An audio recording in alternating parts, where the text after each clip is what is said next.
What's going on, guys? Welcome back into the channel, and to continue this series of videos, I wanted to kind of pair the passing plays list that I gave you in the last video with a play action passing plays list in today's video. I feel like these are two things that will combine really well together to improve your passing game if you're not having success in Madden 22 or really any Madden, because a lot of these plays, as I mentioned in the previous video, are the same year to year. They don't really modify playbooks year to year.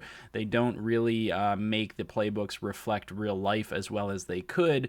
So these plays are going to go for pretty much any Madden that you're playing. You're probably going to find these plays or very similar plays within the game. The first play that I'm going to target here today is going to be out of single back wing pair. And this is the formation that we had the tight end attack play out of last time. Today, we're going to look at PA X burst cross as our first primary passing play. Now, this is a passing play that can be extremely effective, used against almost any defenses. And the reason for this is it's very hard to cover this route by the tight end, even if you have your coverage set to defend that area on the outside of the field over there where his route is set to go.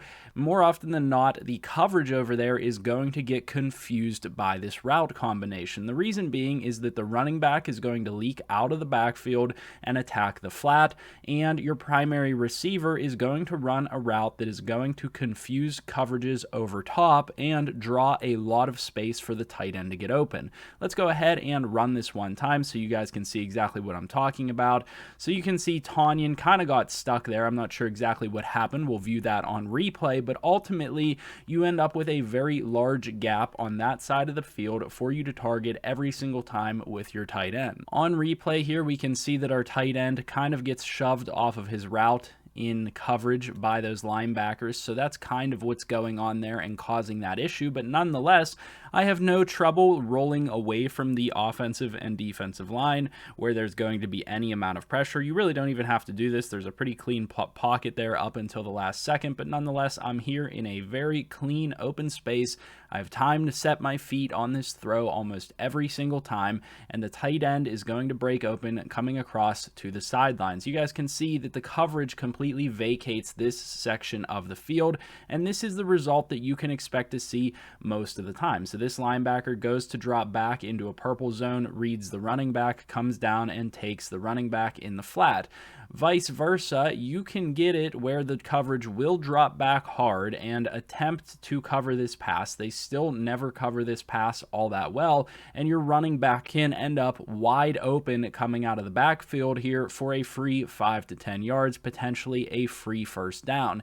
If you ever get pressured on this play, it is highly unlikely that your running back will ever be covered enough that you can't simply immediately throw this football to your running back and get a couple of yards and avoid a sack. Now, the other advantage to this play is much like what we talked about yesterday. A lot of times you're going to get a favorable one-on-one matchup with your top wide receiver on the outside here, and this route is going to draw the coverage inside, break back out to the outside to try to gain leverage, and that can end up in a very favorable matchup for your receiver if you throw the ball to the right location. Let's go ahead and run this play one more time so you can see another example. So here's a quick toss to the running back. He's just going to sprint to the sideline for an easy first down. You don't even have to wait for this play to develop. This is going to be open 9 times out of 10 for you, and the tight end is also going to be open 9 times out of 10. So you can really take your pick.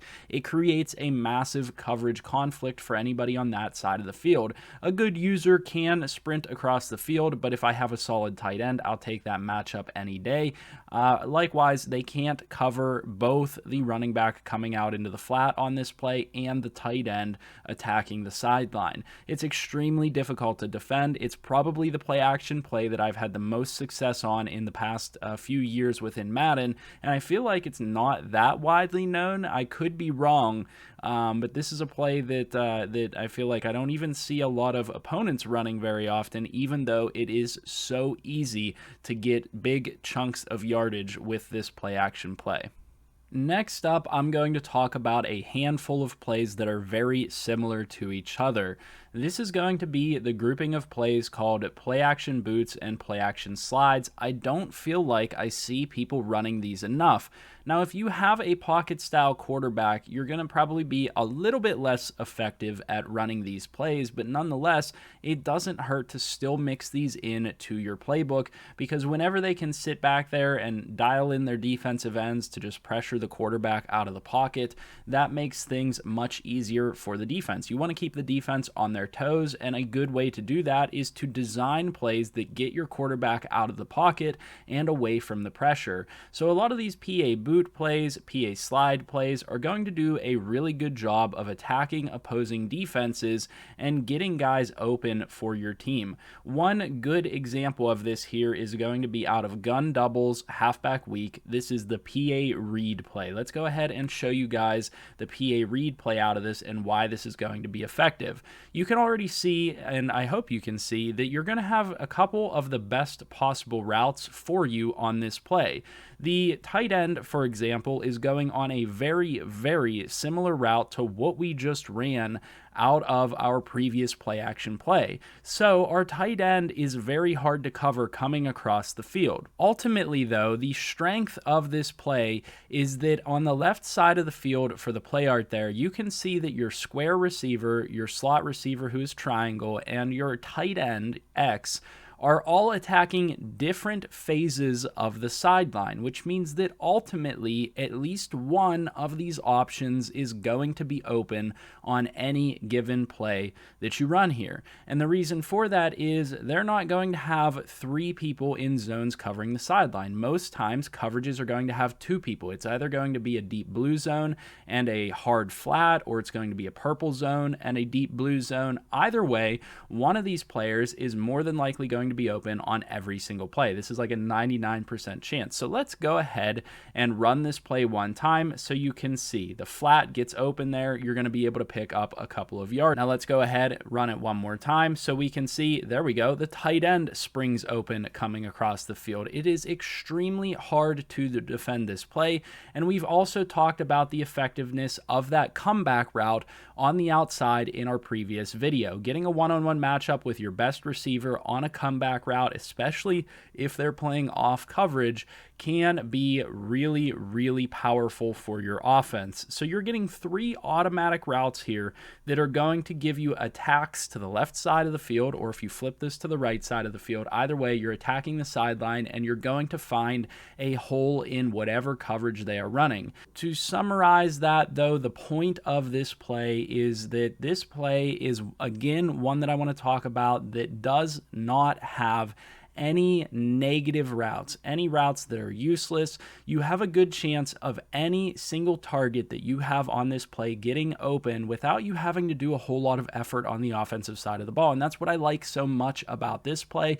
is that you have multiple options. They're pretty easy to read in terms of who's going to be open, and you don't have to do any editing or hot routing of your own. It's just a simply pretty well designed play, and you're going to be able to gain yardage out of this play almost every single time. Now, it is possible for a good user to cover this play and try to bounce around from the tight end to maybe that slot receiver and things like that. You're going to have a really tough time as a user defending this play because of the routes that it's putting out there on the field. So this is, this, for example, is one of my top boot/slide plays that's going to get some action horizontally going on here. So you can get a nice little roll going, which could open up a passing lane for you.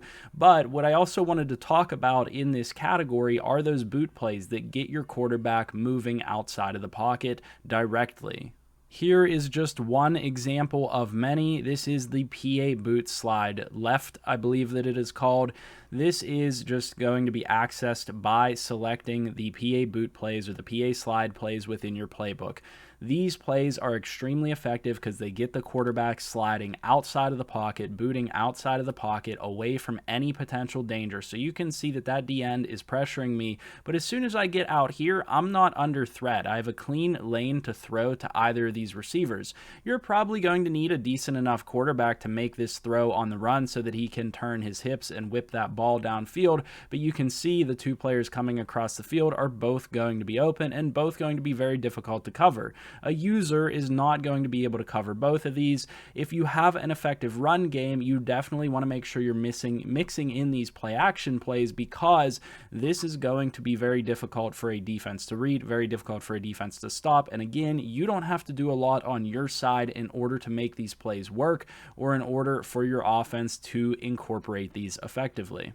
And finally, the play action play that I want to highlight here last today is going to be out of the strong close formation. However, this similar play can be run out of multiple other formations. You can find very similar plays out of various I formations, weak I formations, but today we're going out of strong close, and we're going to be looking at PA scissors. Showing the play art here, there's a very simple reason why this play works, and it's very similar to everything that we've already talked about. We're going to have our circle wide receiver clearing out that section of the field. They also have the potential to split deep coverages and get open themselves. So another effective route that is working to clear out the field but is not totally useless.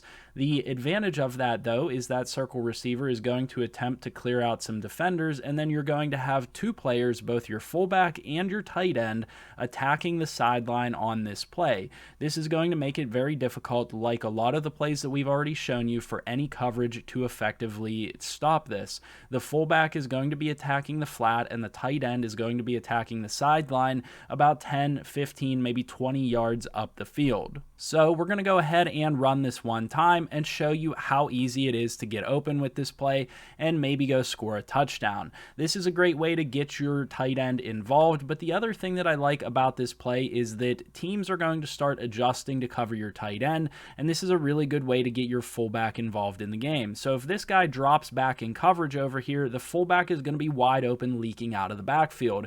Nobody is expecting you to effectively use your fullback within a game. Nobody's expecting a pass to the fullback. Nobody's expecting you to gain chunk yardage with a fullback, and that is why it is all the more important that you use this play and use it effectively, and don't be afraid to dump this ball off to the fullback if he ends up wide open. This is a player that can be utilized to get you 5 to 10 yards. He'll put his shoulder down, probably truck a player, gain an extra yard or two off of contact, and it is going to be extremely effective. Nobody, like I said, is going to be looking for you to pass it to the fullback, so they're going to try to drop their user and help to cover that tight end that is attacking the side of the field. 9 times out of 10, this tight end's going to be open. Now, don't get me wrong, they're probably going to adjust, and some teams are going to run coverages that will effectively cover this tight end, but that's ultimately going to leave your fullback wide open coming into the flat, and you're also going to have a secondary option of your primary wide receiver coming across the field in space in the middle. So imagine that this linebacker right here takes this tight end and drops off to cover him. This wide receiver is going to be even more open with space coming across, and you're going to have a halfback open for a check down underneath.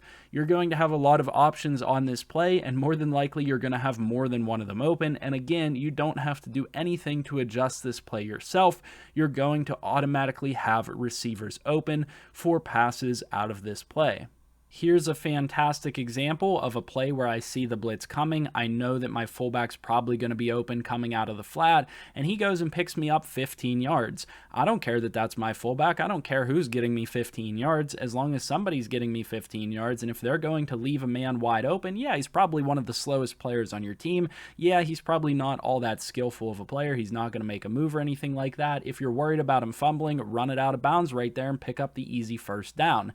Regardless, though, this is what happens a lot of the time out of this formation. You're going to get the fullback leaking out into the flat wide open for a nice gain that's just going to keep the chains moving. Can't argue with that. That is one of the best things you can do as an offense, is just keep the chains moving, and this is a play that will do that for you all day long. Finally, I wanted to give you an example of this play whenever they do effectively cover everything to the outside. So you'll see here that the defender does come down and cover the flat, so you'll see that this fullback is covered now. now. This tight end is picked up on his route coming to the outside. You may be able to throw this ball into this receiver. He does have a step on this guy and has leverage to the left side. Don't get me wrong, you can probably throw that. And they also effectively covered the halfback, so they're doing a fantastic job here of covering this play. The only problem is you've got your number one wide receiver on a mismatch here coming straight across the field. Nobody's going to be stopping that, especially if you have a decent caliber wide receiver there in your number one spot, which most teams do. You're going to get yourself some free yardage right here on this route coming across. Like I said, it's going to be very difficult to stop. Even when they've covered every other route on this play pretty effectively, you're going to have your number one wide receiver as essentially the backup option on this play, and I'll take those odds all day long. So hopefully you guys enjoyed this video or found this information useful in some way.